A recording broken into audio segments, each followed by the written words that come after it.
C'est vrai, même si vous n'en croyez pas vos oreilles, Georgette Lemaire sera l'invitée toute la semaine de la chance aux chansons, la télévision française où elle est née.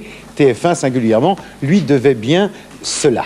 Nous allons regarder des documents, nous sommes allés en province, vous aurez tout au long de la semaine des surprises, des chansons anciennes, des chansons nouvelles, des chansons qu'elle n'a jamais chantées à la télévision. Nous avons essayé de choisir parmi toutes celles qu'elle a chantées ou enregistrées. Voilà, Georgette, si vous voulez bien venir.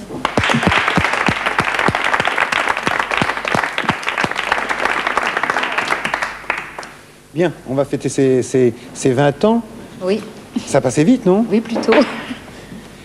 Vous m'aviez dit l'autre jour, vous m'aviez raconté une anecdote très amusante au sujet du jeu de la chance en me disant racontez pourquoi vous y êtes allé à cause des cadeaux pour les enfants. Ah oui, j'y suis allée parce que j'avais vu un communiqué à la télévision et puis en fin de compte on demandait des chanteurs et tout, puis j'ai pensé que comme c'était un jeu, comme je faisais des jeux à l'époque qui étaient les 14 juillet, alors je me suis dit, il y avait des jeux à gagner, alors comme j'avais 2 enfants, j'ai dit je vais y aller, si toutefois je gagnais, ça ferait les jeux pour ramener pour les enfants.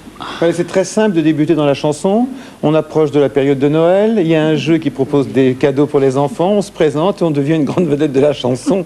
C'est le hasard. Oui, le hasard. Oui. Est-ce que vous avez supporté toujours très bien cette gloire soudaine? Qu'est-ce qui vous a le plus compliqué la vie? Qu'est-ce qui a tellement changé pour vous? On a pas mal de choses. Au niveau de la profession, au niveau parce que votre vie a été changée en quelques heures, en quelques minutes. Oui, c'est vrai, oui. Ben, ça a un peu bouleversé ma vie aussi.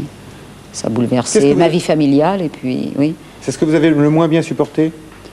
Oui, je ne l'ai pas très bien supporté, ça c'est vrai. Ça m'a manqué quand même un peu.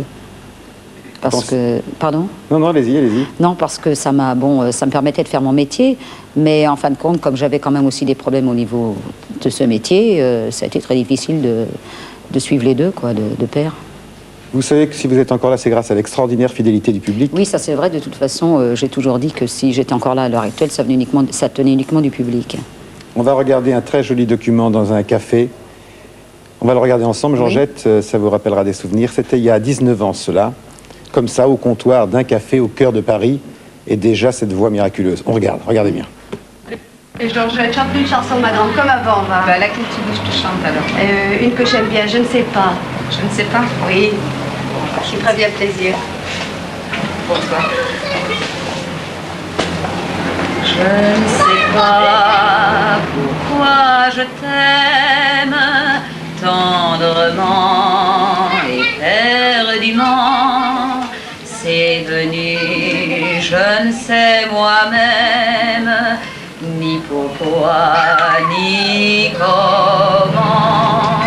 Je ne sais pas pourquoi je chante comme je n'ai jamais chanté, et pourquoi ma vie présente est légère à porter.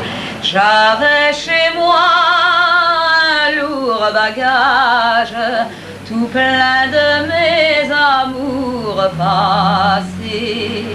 Je ne vois même plus leur visage, tu as tout effacé.